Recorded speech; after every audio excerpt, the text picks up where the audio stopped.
Tu es ma forteresse, mon libérateur, je me confie en toi.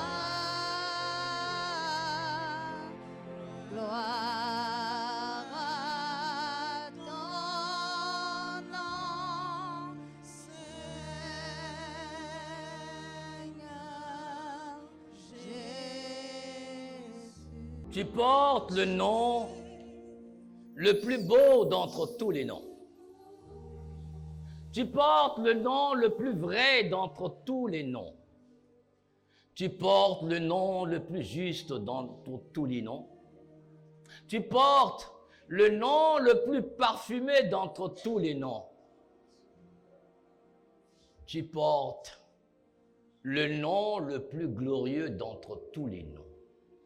Tu portes le nom le plus fidèle d'entre tous les noms. Tu portes le nom le plus honorable d'entre tous les noms. Tu portes le nom le plus ancien d'entre tous les noms. Tu portes le nom créateur, le nom auto-existant, le nom éternel, le nom restaurateur, le nom salutaire, le nom par lequel nous sommes qui nous sommes aujourd'hui. Ce n'est ni par notre force, ni par notre sagesse, ni par nos diplômes universitaires, ni par nos origines parentales ethniques, mais par le Seigneur, le Saint-Esprit qui rend témoignage à notre esprit que nous sommes enfants de Dieu. Et si nous sommes enfants de Dieu, nous sommes aussi héritiers de Dieu et co-héritiers avec toi, Christ Jésus. Nous te remercions pour l'œuvre que tu as accomplie, qui a rendu ceci possible dans la vie de quiconque est ici aujourd'hui. Roi des nations, grand architecte de l'univers, que les cieux et la terre se prosternent devant ta majesté. À tout jamais. Au nom de Jésus-Christ, nous avons prié. Amen. Asseyons-nous, s'il vous plaît. Je nous souhaite la bienvenue dans le nom glorieux, le nom miséricordieux, le nom compatissant, le nom restaurateur de notre Seigneur Jésus-Christ. C'est toujours une grâce quand nous avons l'occasion de nous retrouver pour nous fortifier, pour nous laisser enseigner, édifier, affermir dans la parole afin d'étendre nos cordages et d'être utiles partout où nous sommes. Étant donné que nous sommes sel et lumière, étant donné que nous sommes co-héritiers du Christ, ambassadeurs de Christ, co-ouvriers de Christ, partout où nous sommes, il veut que le drapeau de sa gloire puisse être hissé et flotter au vent de l'esprit, afin que quiconque lève les yeux le voie, car le temps est venu où la montagne de l'Éternel, l'église de Jésus-Christ, sera placée à sa place pour que quiconque lève les yeux dans toutes les nations et sur toute la terre entière puisse avoir recours à Christ à travers son Église qui fait sa joie. Et c'est ce que tu es appelé, je suis appelé à faire. Le Seigneur est à l'œuvre dans nos vies jour après jour. Nous sommes le champ que cultive l'Esprit Saint. Nous sommes à la forge de Dieu. C'est lui qui forge notre être afin de nous rendre semblables à son Fils bien-aimé, le Christ Jésus. Quand nous voyons l'image affichée sur l'écran, c'est un bloc de roche, un bloc de rocher. Ce bloc de rocher, en réalité, ne signifie pas grand-chose.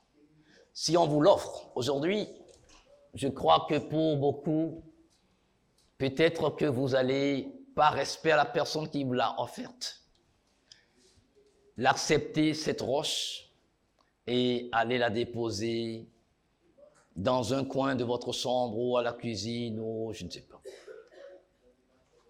Mais je voudrais vous dire, c'est ce que vous êtes, c'est ce que je suis entre les mains de Dieu. C'est l'or à l'état brut. Quand on extrait l'or à l'état naturel, le bloc d'or, c'est comme ça qu'il est. Ah oui, mais si quelqu'un rencontre ça dans son champ ou peut-être en creusant sa maison, mais ça signifiera rien pour lui.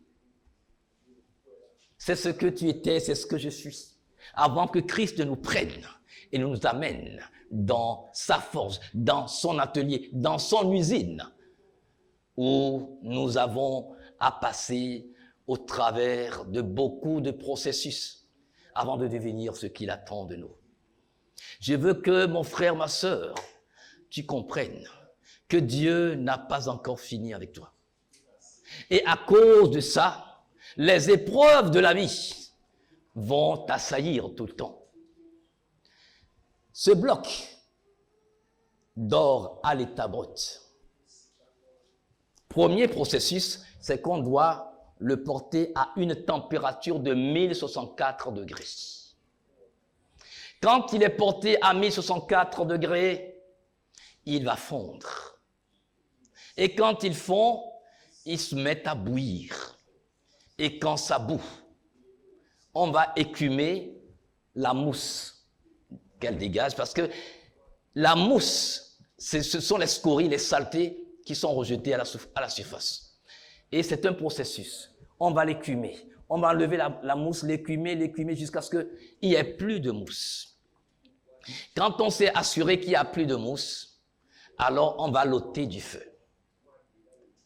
Et on passe par le second processus qui est le processus de refroidissement et de solidification. C'est-à-dire, on va verser le liquide dans des moules spécifiques. Et on laisse refroidir pour obtenir des lingots d'or. Mais ces lingots d'or n'ont pas fini leur course. Maintenant, il faut les soumettre à l'analyse de la qualité, de la pureté. Et si le lingot d'or passe par l'analyse de la qualité, de la pureté, et qu'il se trouve que les spécialistes se rendent compte que le degré de qualité, de pureté, n'atteint pas les 99,99%, on va refondre encore. Mais là, ce serait plus à 1064 degrés, mais à une température supérieure à 1064 degrés. Tu vois ce que ça se joue, comment ça se joue, ta formation, ma formation. Et c'est après ça, quand les analystes sont sûrs que le lingot d'or, qui a fait peut-être, a fait le premier processus, on a trouvé que c'est pas assez pur, on revient, deuxième processus, c'est pas, ça peut aller jusqu'à 4, 5, 6 processus, jusqu'à ce qu'on atteigne les 99,99% de pureté d'or. Mon frère, tu vois, après ça, voilà ce que tu deviens. Oui, mais, oui, si je vous donnais l'image de gauche, personne ne pourrait se faire une idée de ce que ce bloc a accepté de subir pour devenir ces lingots d'or de 99,99% de pureté. Mon frère, ma soeur, le chemin est long. Il est rocailleux. Il y a des épreuves. Il y a des provocations. Beaucoup démissionnent. Oh, combien ont commencé, bien commencé, tout feu, tout flamme. Mais où sont-ils aujourd'hui? Le Seigneur te dit, j'aime la pureté, j'aime la sainteté, j'aime l'excellence. Et je ne veux pas d'un résultat demi-teinte. mi-figue, mi-raisin. Non. Je te veux à l'image de ma personne, pure, sans tache ni ride. Est-ce que mon frère, ma sœur, tu comprends que l'appel auquel nous avons été associés nous demande des sacrifices? Si le rocher de gauche n'a pas accepté de passer par le processus ou les nombreux processus, il ne pourrait pas devenir ça. Quand vous allez dans les banques, les riches de ce monde ont acheté des coffres forts dans lesquels ils mettent l'or, les lingots d'or. Pourquoi ils n'ont pas mis le bloc de rocher à l'état naturel? Le bloc d'or à l'état naturel, pourquoi c'est pas ça qu'ils vont aller sécuriser dans les coffres forts des banques? C'est ce qui a de la valeur, qui est préservé, qui est sécurisé. Or, ta vie vaut plus que toute autre chose. N'oublie pas, quand le Seigneur a créé toute chose, c'est après avoir tout créé qu'il a créé l'homme en dernière position pour que l'homme puisse en jouir. C'est un privilège. Est-ce que tu reconnais, mon frère, ma sœur, la valeur que tu as aux yeux de Dieu? Voici ce que l'apôtre Pierre, dans 1 Pierre chapitre 1er, le verset 7, dans la version Bible français courant, te dit. L'or lui-même, qui est périssable, est pourtant éprouvé par le feu. De même, votre foi, beaucoup plus précieuse que l'or, est mise à l'épreuve afin de prouver sa valeur. Sans épreuve, sans avoir été éprouvé, on ne peut pas connaître la valeur de la chose. Nous avons vu le bloc d'or à l'état naturel. Le bloc d'or à l'état naturel a été éprouvé par le feu plusieurs fois avant de sortir sa vraie valeur. Quand tu traverses des situations petites, situation, tu te mets à te plaindre, tu te mets à parler, tu te mets à verser des larmes. Non. C'est parce que l'ennemi sait que tu as une valeur aux yeux de Dieu et aux yeux du monde entier. Il connaît ta valeur, ce que toi-même tu ignores. C'est pour ça qu'il te met des bâtons dans les roues. Mon frère, ma soeur, tu ne te laisseras pas avoir par l'ennemi. Il dit, c'est ainsi que vous pourrez recevoir louange, gloire et honneur quand Jésus-Christ apparaîtra.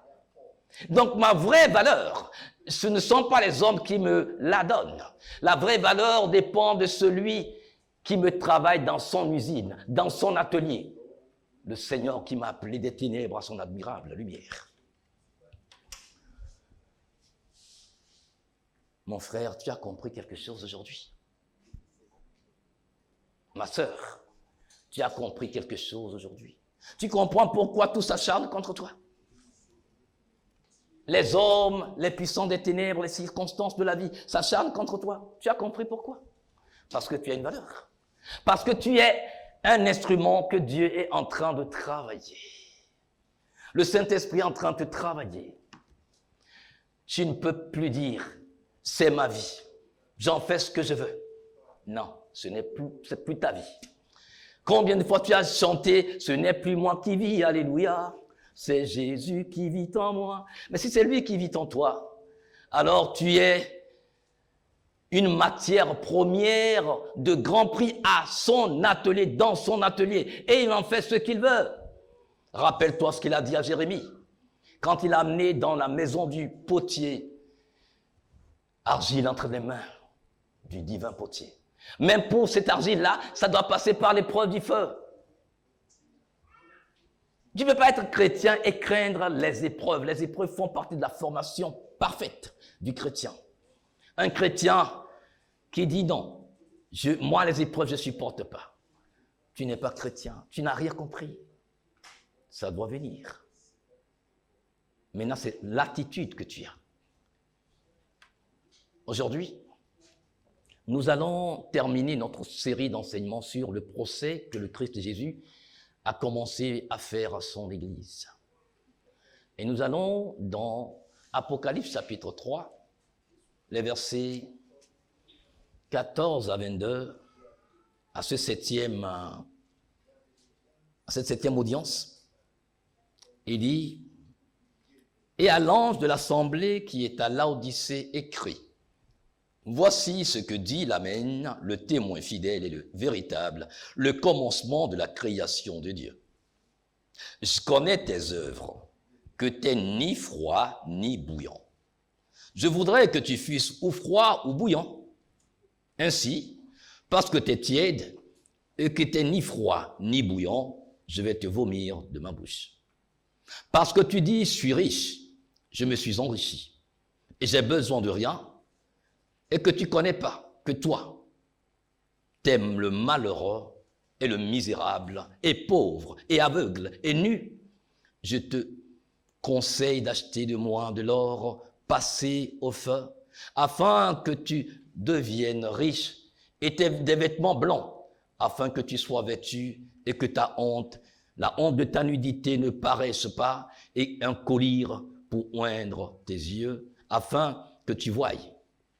Moi, je reprends, je châtie tout ce que j'aime. Aie donc du zèle et réponds-toi. Voici, je me tiens à la porte et je frappe. Si quelqu'un entend ma voix et qu'il ouvre la porte, j'entrerai chez lui et je souperai avec lui et lui avec moi. Celui qui vaincra, je lui donnerai de s'asseoir avec moi sur mon trône, comme moi aussi j'ai vaincu et je me suis assis avec mon Père sur son trône. Que celui qui a des oreilles écoute ce que l'Esprit dit aux assemblées. Amen. Laodicée. Quand vous relisez ce texte, vous allez vous rendre compte que Laodicée est à l'opposé de Philadelphie. Philadelphie a reçu que des éloges, des acclamations, des félicitations, des encouragements. Mais Laodicée est le contraire de ce que Philadelphie est aux yeux de Dieu. C'est une assemblée décevante, c'est une église décevante. Laodicée est une ville qui a des raisons de se comporter comme elle est. Parce qu'elle est située sur une jonction de route commerciale et ayant été fondée en l'an 60 avant Jésus-Christ par le roi syrien Antioche II.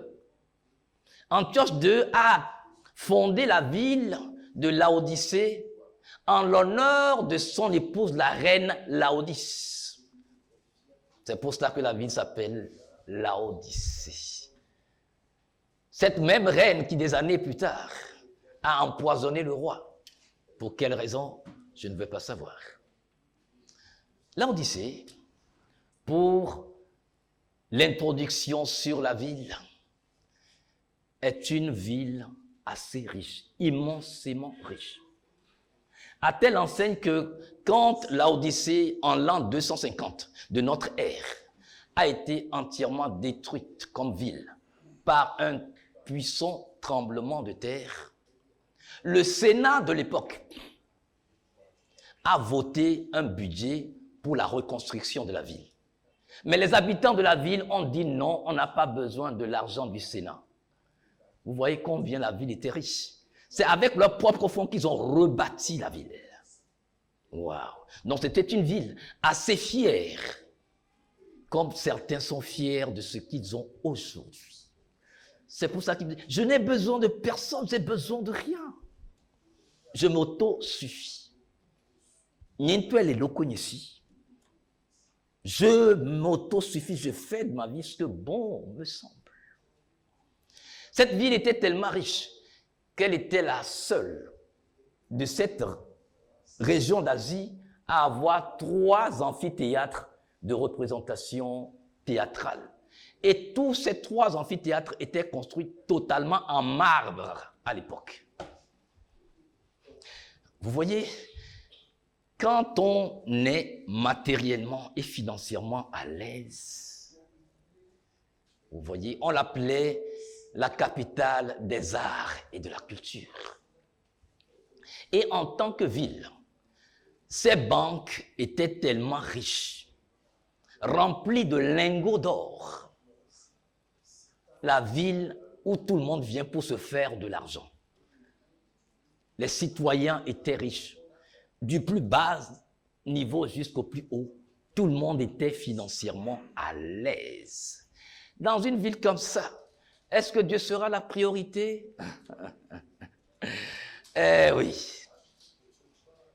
Elle était aussi appelée la capitale de la mode vestimentaire. Parce qu'on élevait une espèce de moutons, des moutons noirs avec de jolis pelages scintillants, avec lesquels on fabriquait des manteaux, on fabriquait des tapis de grand prix vendus dans le monde entier. Quand tu es dans une ville comme ça, qui presque ne manque de rien, croyez-vous que ce serait aussi facile d'adorer Dieu en esprit et en vérité? Nous voulons que Dieu nous rende prospères. Mais si cette prospérité doit nous éloigner du but que Dieu a pour nous, il y a un problème. Je crois que quand on prend le cas de Job, Job était déjà quelqu'un d'assez affermi dans le Seigneur avant que Dieu ne le rende prospère. Je veux que Dieu nous rende prospères. Je veux que Dieu vous rende prospère financièrement et matériellement parce que vous devez soutenir l'œuvre de Dieu. Mais je prie d'abord que Dieu vous donne d'avoir une racine digne de ce nom en lui, à telle enseigne que tout ce qui est financier et matériel que Dieu met à votre disposition serait que des mesures d'accompagnement de l'appel. Si vous n'avez pas compris, vous allez tout de suite vous écarter du droit chemin. Et c'est ce qui arrive à beaucoup de gens. Laodicée est composée de 2 syllabes. Laos, qui veut dire le peuple, et dikeo, qui veut dire gouverner, diriger, administrer, régner. Donc quand on met ces 2 syllabes ensemble, ça vous donne le gouvernement ou le règne par le consensus populaire. C'est ça qui a donné la démocratie. Et je veux nous dire tout de suite, le Dieu que je sers, que tu sers, n'est pas démocrate. Dieu n'est pas démocrate. L'Église de Jésus-Christ n'est pas démocratique.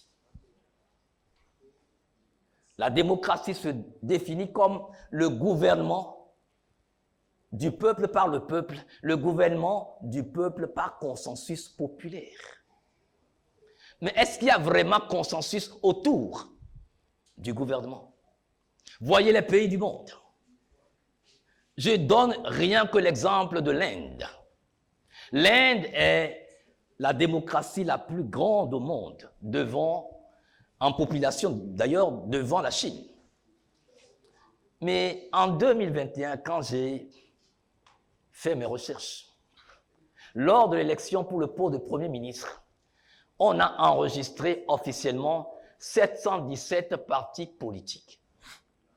Maintenant, si dans un pays ou sur un continent, on a 717 partis politiques enregistrés, et chaque chef de parti politique veut avoir le même poste, croyez-vous que celui qui va hériter ou le parti qui va hériter le poste va avoir le consensus populaire des autres? C'est impossible. C'est impossible. J'entends aujourd'hui, oui, il faut fondre toutes les foi dans une seule foi, l'œcuménisme, il faut faire le rassemblement des religions en une seule religion. C'est impossible. Excusez-moi. Vous savez, toujours par rapport à l'Inde, est-ce que c'est les recherches que j'ai faites? L'Inde fait 1 milliard d'habitants. Et les le ministère de l'Intérieur et des cultes, sa statistique par rapport aux dieux qui sont enregistrés et qui sont adorés en Inde, ça fait 4 millions de dieux pour le temps. 4 millions. Donc sur les 1 milliard d'habitants, ça veut dire que chaque habitant peut au moins adorer 2 dieux, 2,5 dieux au moins. C'est-à-dire qu'il a le choix entre 2,5 et 10 dieux. Donc l'hindouisme, tel que vous connaissez ça comme religion, a 4 millions de ramifications, des sous-groupes. C'est ça. Là. Donc, vous voyez, donc entre la démocratie et la démocratie, il n'y a qu'un demi-pas. Est-ce que c'est la démocratie ou c'est la démocratie? Donc Dieu n'est pas démocrate. L'Église de Jésus-Christ n'est pas démocrate. Dieu n'est pas non plus un tyran ou un dictateur. Il n'est pas despote. Non. Alors il est quoi alors? Dieu est théocrate. Avec Dieu, c'est la théocratie, ce n'est pas la démocratie, ce n'est pas la dictature. C'est la théocratie. Frère Paul, tu vas me lire Ésaïe 33, le verset 22. Donc Dieu, je dis, n'est pas dans la démocratie, Dieu n'est pas dans la dictature. Si dans nos assemblées chrétiennes aujourd'hui, nous fonctionnons par le principe de la démocratie, nous ne sommes pas dans la volonté de Dieu. C'est ce que le Christ Jésus est venu rappeler à l'église de Laodicée qui déconnaît comme pas possible. Ésaïe 33. Car l'Éternel est notre juge. L'Éternel est notre législateur. L'Éternel est notre roi. Lui nous sauvera. Amen. Amen. Donc, Dieu, dans sa théocratie, rassemble en lui les 3 instances qui constituent la base constitutionnelle de chaque pays, de chaque État, de chaque royaume. C'est-à-dire, il a en lui totalement le pouvoir judiciaire, le pouvoir législatif et le pouvoir exécutif. Or, dans les démocraties, ces 3 pouvoirs sont partagés. Mais Dieu concentre en lui ces 3 pouvoirs. Et c'est ce pouvoir-là qu'il t'a donné. C'est dans ce pouvoir que tu marches. Donc, tu ne peux pas réfléchir, tu ne peux pas marcher dans le système de démocratie qu'on appelle démocratie évangélique. Vous avez vu ça dans quelle Bible? Démocratie évangélique. Hein? Non. Il est temps que l'Église comprenne ce pourquoi nous avons été appelés. Nous élever au-dessus de certaines choses. Donc pour l'Odyssée, en résumé par rapport à ce que j'ai dit, vous allez comprendre pourquoi j'ai fait cette introduction sur la ville de Laodicée comme centre banquier très prospère, capitale de la mode vestimentaire, cité des arts et de la culture, ville de référence médicale, cité de riches citoyens qui se croient justes à leurs propres yeux. Oui, Laodicée, quand il a été appelé à la barre, quand le responsable de cette église, dans la vision que Dieu a donnée à son serviteur bien-aimé Jean sur l'île de Patmos, quand Laodicée, le chef de l'église, je veux dire, le pasteur de cette assemblée est arrivé, il n'a fait que débiter les qualités, les avantages, les richesses matérielles, financières, intellectuelle et culturelle de cette église. Arrivé à un moment, le Seigneur a dû l'interrompre pour lui dire « Je suis le juge suprême. Donc, avant même de t'appeler à la barre, je connais ton dossier. Ce dossier n'a pas été étudié par quelqu'un d'autre. Je suis l'omniscient. Je te connais. Mais je veux que tu comprennes que je suis l'Amen, le témoin fidèle et véritable, le commencement de la création de Dieu. 3 éléments assez parlants, assez éloquents sur la présentation du Seigneur Jésus-Christ. Je suis l'Amen. Quand nous prions, nous ponctuons toujours nos prières avec Amen. Ainsi soit-il. En d'autres termes, je suis celui qui dit une chose et elle s'accomplit. Je suis celui dont la parole est esprit et vie. Je suis celui qui décide de toutes choses. Je suis omnipotent. Je fais ce que je veux, quand je veux, où je veux et comme je veux. Et c'est pour cela que quand j'ai voulu te sauver, dans ta famille, des membres de ta famille, personne n'a pu s'opposer à ça parce que je suis l'Amen. Je suis tout puissant. Je suis tout suffisant. Est-ce que tu comprends que le Dieu qui t'a appelé est tout suffisant pour te garder dans ce salut si tu te soumets et que tu fais ce qu'il attend de toi? D'où vient donc la peur que tu as aujourd'hui, des menaces qui viennent de part et d'autre? Si ton Dieu est l'Amen, il dit une chose. Il dit que la lumière soit, et instantanément, où était la lumière, j'en sais absolument rien, mais la lumière a dû répondre tout de suite. Oui, à vos chefs, mon chef, à vos ordres. Mon capitaine à vos ordres, me voici. Et de qui tu as peur? De quoi tu as peur? De quelle menace as-tu peur? Est-ce que tu comprends que celui que tu appelles mon Seigneur est l'Amen? Et quand il t'a sauvé, ce salut a été caché dans son Amen. Ta sécurité est cachée dans son Amen. Ta prospérité se trouve être cachée dans son Amen. De quoi est-ce que tu te plains? Pourquoi as-tu peur? Si l'Amen, le Tout-Puissant, est celui, tu ne t'es pas appelé, c'est lui qui est venu te chercher dans ta condition de misère spirituelle. S'il n'a pas les moyens de pouvoir accomplir en toi ce pourquoi il a pris cette initiative, l'aurait-il fait? Et il continue de te dire, je suis le témoin fidèle. Je suis le témoin de la création. Donc j'ai vu le début et je mettrai fin à toute chose. J'ai vu le début.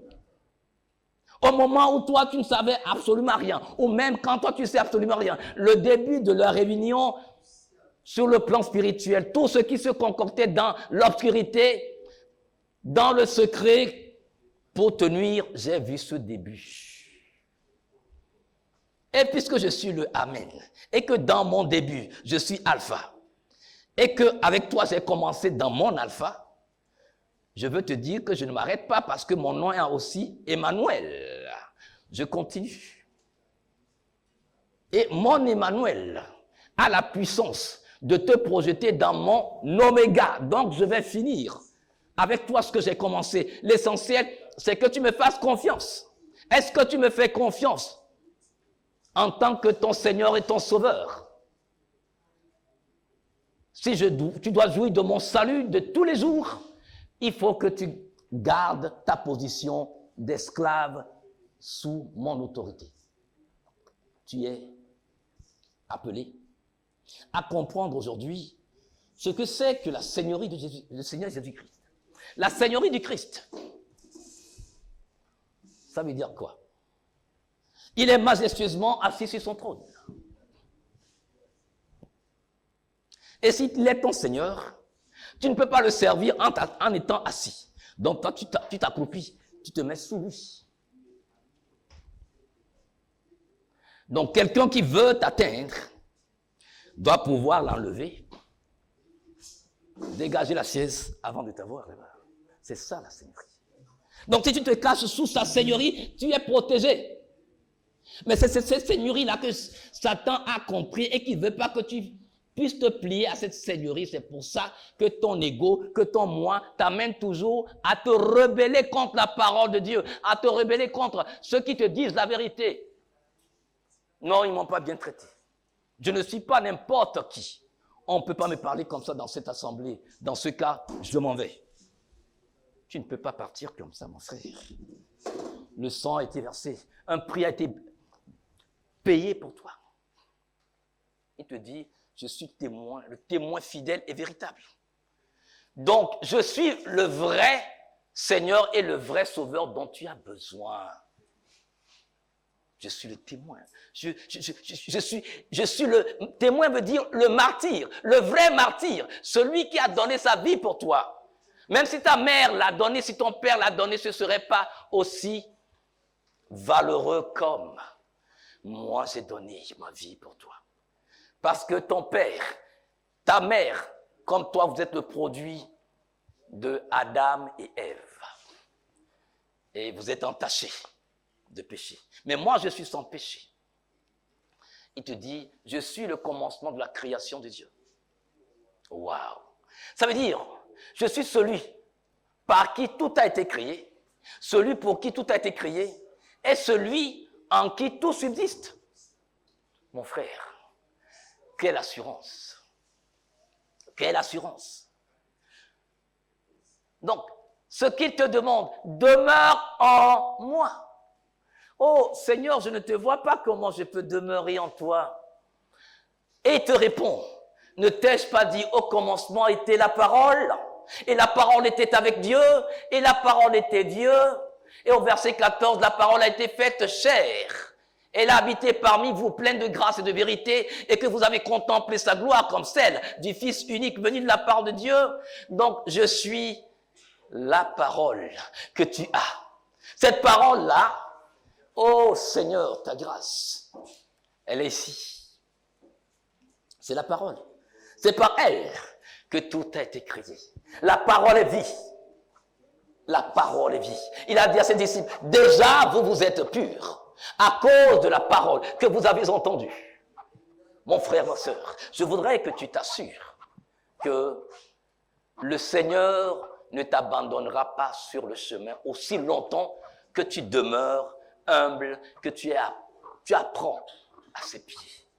Oh mon frère, ma soeur, n'oublie pas, tout dans l'univers lui appartient. Le Père a remis même le jugement entre ses mains. Donc il est avocat, il est juge. Qu'est-il pour toi, mon frère, aujourd'hui? Qui est Jésus-Christ pour toi aujourd'hui? Est-il ton avocat ou est-il ton juge? Et s'il te juge aujourd'hui, ce n'est pas pour te condamner à jamais. Ce n'est pas toi qui juge, mais il juge ce qui en toi ne correspond pas à sa nature. Ce n'est pas toi le problème. C'est ce que tu héberges en toi qui constitue le problème du Seigneur Jésus-Christ. Il t'aime tel que tu es. Mais parce qu'il t'aime tel que tu es, il voudrait que tout ce qui n'est pas de lui puisse être ôté de toi. C'est pour cela qu'il te fera passer par des épreuves, des circonstances. Il t'a dit, l'épreuve de ta foi de tous les jours est plus précieuse que l'or. Mais cette épreuve a besoin d'être passée par le feu pour prouver sa vraie valeur. Ta valeur, ce ne sont pas les hommes qui te le donnent. Non. Ce ne sont pas les hommes qui me donnent ma valeur. Ma valeur, ce n'est pas vous qui me la donnez. Ta valeur, ce n'est pas moi qui te la donne. Ta valeur, c'est Dieu qui te la donne. Ne soyons pas comme cette église de Laodicée. C'était une église assez prétentieuse et qui vit dans l'illusion permanente. Comme beaucoup de chrétiens aujourd'hui, nous sommes tellement prétentieux, nous sommes tellement imbus de nous, nous avons une opinion trop élevée de notre personne que nous croyons être en train de faire ce que Dieu attend de nous. Malheureusement, nous marchons à grands pas hors du chemin de la vérité. Et si le Seigneur nous rappelle à l'ordre, est-ce que nous sommes prêts à faire ce qu'il attend de nous, mon frère, ce qu'il attend de nous, ma sœur? Comme l'église de Laodicée, beaucoup nous confortons, nous sentons à l'aise dans notre position sociale, culturelle, financière, matérielle. Cette église de Laodicée C'est l'image parfaite du chrétien contemporain que nous sommes aujourd'hui. Sans le dire, sans le proclamer, nos vies, nos comportements, nos choix, nos orientations sont comme celles de cette église, dans cette ville. Oui, mais l'église de la ville de Laodicée a été contaminée par l'ambiance dans laquelle cette ville opulente vivait. Nous sommes dans le monde, mais nous ne sommes pas du monde, mon frère, ma sœur.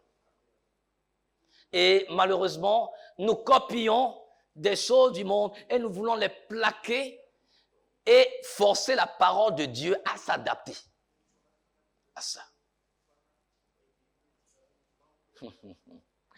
Hier, vous savez, le Seigneur nous enseigne de plusieurs manières. À la classe des leaders aujourd'hui, le frère Paul qui nous a entretenus disait, mais le Seigneur nous enseigne d'une manière ou d'une autre, dans toutes les situations. Hier, j'étais à un enterrement. Quand nous étions arrivés au cimetière, la tombe, selon la mesure, était trop petite par rapport au cercueil. Et ceux qui ont creusé le cercueil nous ont dit, mais normalement, vous deviez venir nous dire le modèle de cercueil que vous avez choisi pour que nous élargissions. Donc nous étions là, quand on a pris une pioche pour essayer d'essayer de pouvoir entailler à gauche, entailler à droite pour que le cercueil y entre. C'est pas ce que nous faisons aussi avec la parole de Dieu. Nous obligeons la parole de Dieu dans certaines situations, des versets que nous obligeons ou que nous forçons, nous tordons le cou au verset pour pouvoir s'adapter à ce que nous voulons dans le moment. Oh mon frère, ma sœur, qu'il n'en soit pas ici, c'est pas possible. Ça ne marche pas comme ça. C'est une ville qui est tellement fière parce qu'elle fait beaucoup sur le plan social. Ce n'est pas parce que tu es riche ou pas forcément que tu es riche, mais que tu es dans le social, tu aides les gens, tu es utile. Quand on a besoin de quelqu'un quelque part, tu es là dans ta disponibilité, tu fais de ton mieux. Mais quelles sont les motivations qui sont derrière ce que tu fais? Dieu ne regarde pas aux œuvres. Il regarde d'abord aux motivations qui amènent à faire une œuvre. Or, l'église de Laodicée n'avait pas compris ça, parce qu'elle est riche et qu'elle répond aux besoins des gens de la région, de la ville. Et c'est l'une des villes où il n'y a presque pas de pauvres. Même le balayeur de rue était à l'aise financièrement et matériellement. Donc pour eux, l'église là, excuse-moi, qui sont ceux qui fréquentaient l'église? Ce sont les mêmes riches là qui fréquentaient l'église. Donc, étant leur propre Dieu, comme aujourd'hui certains. C'est-à-dire, quand ils arrivent dans des assemblées, il est président directeur général, il est président d'administration d'une société, il est ministre, il est premier ministre, il est président de la République. Donc on doit le traiter d'une manière. Hein? Ça ne doit pas être le cas. C'est ce que l'Église fait. Si nous sommes dans cette salle et que le président du conseil débarque et que tous ces chaises sont occupées, on va demander à quelqu'un de se lever pour qu'il puisse s'asseoir. Mais si c'est un simple frère lambda qui entre et qui n'a pas de place, on fait comment? Vous voyez l'église? Vous voyez l'église?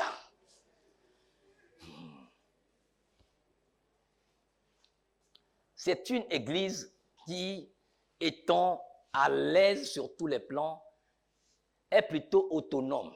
Donc, elle a pris son indépendance vis-à-vis de Dieu. Mon frère, ma sœur, tu n'es pas indépendant. Le chrétien n'est pas indépendant. D'ailleurs, aucun être humain sur terre n'est indépendant. puisque notre principe vital dépend de Dieu. Il dit, il prit la poussière de la terre, forma l'homme et souffla dans ses narines un souffle de vie et l'homme devint une âme vivante. Donc le principe de vie d'ailleurs de l'homme dépend de l'Esprit de Dieu qui a été soufflé en lui. Donc si notre principe de vie n'est pas un principe venant de nous-mêmes et qu'il est animé par Dieu, mon frère, ma soeur, tu n'es pas indépendant. Mais combien de chrétiens veulent leur indépendance vis-à-vis de la parole de Dieu, vis-à-vis de Dieu? Je me suffis, je m'auto-suffis. Non. Oublie ton autonome là. Oublie ton indépendance là. Ton indépendance. Homme indépendant, femme indépendante. Vis-à-vis de qui? Vis-à-vis de qui? Si tu es indépendant vis-à-vis de Dieu, c'est que tu es dépendant de Satan. Ah oui, non, c'est aussi simple que ça. Ce sont les deux forces. Si tu n'appartiens pas à Dieu, tu appartiens à Satan. Tu me diras non, moi je n'adore pas Dieu, je n'adore pas votre Dieu. Je vais même pas dans des couvents vaudous. Mais excuse-moi, Satan n'a pas besoin que tu lui dises, Satan, je me prosterne devant toi. Si tu n'appartiens pas à Dieu, c'est lui qui règne. Il est appelé le prince de ce monde. Donc si toi tu vis dans ce monde, et que tu n'es pas gouverné par lui, ça veut dire que tu es gouverné par l'autorité divine. Est-ce que tu comprends ça? Et si tu veux garder ta position dans cette autorité divine et vivre la vie que Dieu attend de toi sur la terre, tu dois être dépendant entièrement de Dieu. Comment, quand Laodicée est venue se présenter à la barre et a parlé de ses œuvres, à parler de sa position, à se mousser, et que le Seigneur lui a dit, stop, ça suffit, laisse-moi me présenter aussi. Qu'est-ce que le Seigneur dit de Laodicée? Quel est le résumé de la vie de Laodicée? C'est notre vie. Il dit, tu es malheureuse comme assemblée chrétienne. Comme chrétien, comme chrétienne, tu es malheureuse. Tu es misérable, tu es pauvre. Tu es aveugle, tu es nu. J'ai pris un peu de temps pour faire l'introduction de la ville de Laodicée. Une ville qui est appelée la capitale des arts et de la culture. Qu'on dise que cette ville est malheureuse, ça veut dire que cette ville n'a aucune culture. Ce sur quoi cette ville se glosait aux yeux de Dieu ne signifiait absolument rien. Ça veut dire que si tu n'es pas riche dans la parole de Dieu, tu es malheureux. Dieu ne veut pas d'une richesse physique, d'une richesse financière. Il veut d'une richesse spirituelle qui vient de lui. Es-tu heureux ou es-tu malheureux? Misérable. Ça veut dire que tu es dépouillé de tout, tu n'as rien du tout, tu es misérable. Et pourtant, aujourd'hui, non mais écoutez, cet immeuble là-bas, c'est moi. Hein? Oh non mais écoutez, j'ai 500 hectares dans le plateau. Mais écoutez, dans cette banque-là, j'ai 1 milliard, dans cette banque, c'est 500 millions. Le Seigneur dit, malgré tout ça, moi je trouve que tu es miséreux. Tu n'as rien, tu possèdes absolument rien. Parce que tu es riche pour les choses du monde, mais pour les choses du royaume, tu es totalement démuni. Tu n'as rien. Il dit, tu es pauvre. Une ville où on dit que les banques sont tellement riches qu'on a voté un budget pour la reconstruction de la ville détruite par un tremblement de terre et que les habitants de la ville, avec les banques en tête, disent à l'État, garde ton argent, on n'en a pas besoin, nous en avons assez pour. Et Dieu leur dit, vous êtes pauvres. Avec tout ce que tu as dans ton compte, dans tes comptes, je veux dire, avec toutes les maisons, avec tous tes diplômes, avec tous ces certificats, tous ces honneurs que tu reçois de la part des hommes et des institutions, Dieu te dit que tu es pauvre. t'as rien. Est-ce que ça interpelle? Tu es adulé par les hommes. Tu collectionnes des j'aime sur les réseaux sociaux. Mais Dieu dit, tu es pauvre. À mes yeux. Oui, tu rassembles 3000 personnes, 5000 personnes chaque dimanche. Oh Seigneur Jésus-Christ, merci. Mais parmi les 3000, combien, si la trompette sonne aujourd'hui, partiront? Tu es pauvre. Eh oui. Croyez-vous qu'à l'époque du Seigneur Jésus-Christ, il n'y avait pas des prédicateurs assez influents qui drainaient des foules? Et pourquoi pendant 3 ans, il n'a pu rassembler que 12 disciples? Vous voyez un peu le contraste. Est-ce que je dis que l'Église ne doit pas s'expandre? L'expansion de l'Église est importante, indispensable, mais elle ne peut pas s'expandre sans l'Esprit de Dieu. Il est possible. Une ville aussi riche que Dieu dise. Des églises, des assemblées chrétiennes dont on parle aujourd'hui. Méga church. Je veux bien. Mais Dieu dit pauvre. Il dit tu es aveugle. Vous savez, l'origine des collyres que nous utilisons pour les yeux, ça a commencé à Laodicée. Laodicée était la ville la première à avoir créé une école de médecine spécialisée en ophtalmologie. Et dans cette ville, on fabrique des collyres. Les gens viennent du monde entier pour en acheter et Dieu leur dit, vous êtes aveugles. Vous voyez les contrastes? Vous voyez les contrastes? Et il termine, dit, tu es nu. Que des gens vivent dans ce qu'on appelle la cité de la sapologie. La cité de la sape. Ouais. Que Dieu leur dise, vous êtes nus. Waouh! Et pourtant, les meilleurs costumes, les meilleurs tissus pour fabriquer des manteaux, des tissus de qualité pour fabriquer des tapis qu'on achetait pour les royaumes, pour les dynasties et pour les présidences. Dieu leur dit, vous êtes nus. Qu'on dise à un couturier, par exemple à Yves Saint-Laurent, tu es nu. Waouh! C'est que ça veut dire beaucoup de choses. Nous retournons à Apocalypse 3.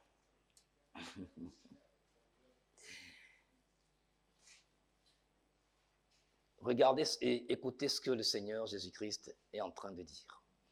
Nous allons lire à partir du verset 17.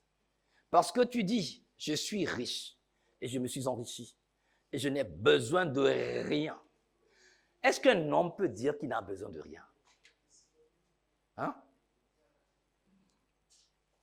Et que tu ne connais pas que toi tu es le malheureux et le misérable et pauvre et aveugle et nu, je te conseille d'acheter de moi de l'or passé au feu afin que tu deviennes riche et des vêtements blancs, afin que ta honte, la honte de ta nudité ne soit plus découverte. Or, je vous ai dit, dans la vallée de Lycus, de la ville de Laodicée, il y avait une rivière qui s'appelait Lycus. Dans cette vallée-là, la vallée était... Non, en réalité, c'était une ville vraiment bénie. La nature a béni cette ville. Même la terre était tellement fertile. Et dans cette vallée où on élevait les moutons de race dont je parle, mais les moutons avaient seulement un pelage de couleur noire. Mais Dieu dit, dans la noirceur de votre cœur, je vous propose, moi, des vêtements blancs. Contraste entre noir et blanc. Le noir, c'est le symbole du mal, du péché, de la rébellion. Dieu dit, oui, vêtements blancs, que tu sois vêtu de fin lin blanc qui constitue l'œuvre des saints. Tes saints et tes œuvres constituent ce vêtement blanc dont il t'appelle à être habillé, à être revêtu. Il dit, je te conseille, pour ta nudité, d'accepter. Le vêtement blanc, c'est quoi? C'est aussi la justice de Dieu. Certains, vous avez perdu cette justice divine à cause de ce que vous courez après le monde. Le monde n'a rien à te donner. Le monde n'a rien à te proposer. Le monde passe et sa convoitise aussi. Mais ce qui demeure, c'est la parole de Dieu. Elle ne passera pas. Non. Non, non. Non, non, non, jamais ne passera. La parole de Dieu jamais ne passera. Oh, non, non, non, jamais ne passera. La parole de Dieu jamais ne passera. Pourquoi s'attacher à ce qui passera? Venez à Jésus et vous aurez la vie. Oui, la parole de Dieu ne passera pas. Cette église, elle est décevante et pourtant l'amour de Dieu pour lui demeure. Pour elle demeure. L'amour de Dieu pour toi demeure. Il t'appelle, il dit, si aujourd'hui tu entends ma voix, n'endurcis pas ton cœur. Comme les autres l'ont fait et se sont retrouvés dans de beaux draps. Ils se sont fourvoyés. Quelle est la solution que le Seigneur propose à son Église, que je suis, que tu es aujourd'hui, comme il a proposé à Laodicée? Nous devons apprendre à consulter le Seigneur et payer le prix de la consultation. Qu'est-ce que ça veut dire? Ça veut dire à savoir attendre. Ne commettons pas l'erreur de Saül. Oui, il y avait une guerre et Saül avait fait appel à Samuel. Samuel a dit, d'accord, je vais arriver.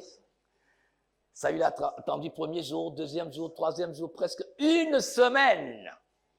Et finalement, il s'est dit, mais non, écoute, j'entends le bruit des bottes des forces ennemies aux portes de Jérusalem. Je vais faire violence. À peine avait-il fini, lui, pas fait le sacrifice. Alors qu'il était roi, il n'était pas sacrificateur. Et à l'époque, on n'avait pas le droit de cumuler les deux fonctions de roi et de sacrificateur. Oui. Et il a fait. Et au même moment, Samuel arrive, il dit, mais qu'est-ce que tu as fait? Il dit, mais bon, j'ai pris peur parce que l'ennemi approchait. Des fois, quand l'ennemi te met la pression, quand les situations sont telles, des fois, si tu ne sais pas faire, mon frère, ma soeur, tu vas corrompre ta foi. Dieu ne comprend pas. Si c'est ça, Dieu même comprendra. Il ne comprend pas puisqu'il est omniprésent, omniscient. Il sait ce que tu es en train de traverser. Et il veut voir à quel degré ta foi peut résister, à quel degré, à quel Celsius ta foi peut résister. Savoir attendre. C'est ça le problème de beaucoup de chrétiens aujourd'hui. Nous ne savons plus attendre. Nous sommes dans l'ère des 5G, l'ère de la vitesse, l'ère de tout ici et maintenant, l'ère du fast-food, spirituel, évangélique. Ce qu'on veut, on doit l'avoir ici et maintenant. Si ce n'est pas ça, c'est que Dieu n'est pas dans cette assemblée, Dieu n'est pas dans ce qu'on dit. Lisez bien votre Bible. Est-ce que c'est comme ça que Dieu a fonctionné jusqu'à présent? Même dans la Nouvelle Alliance, est-ce que c'est comme ça que Dieu fonctionne?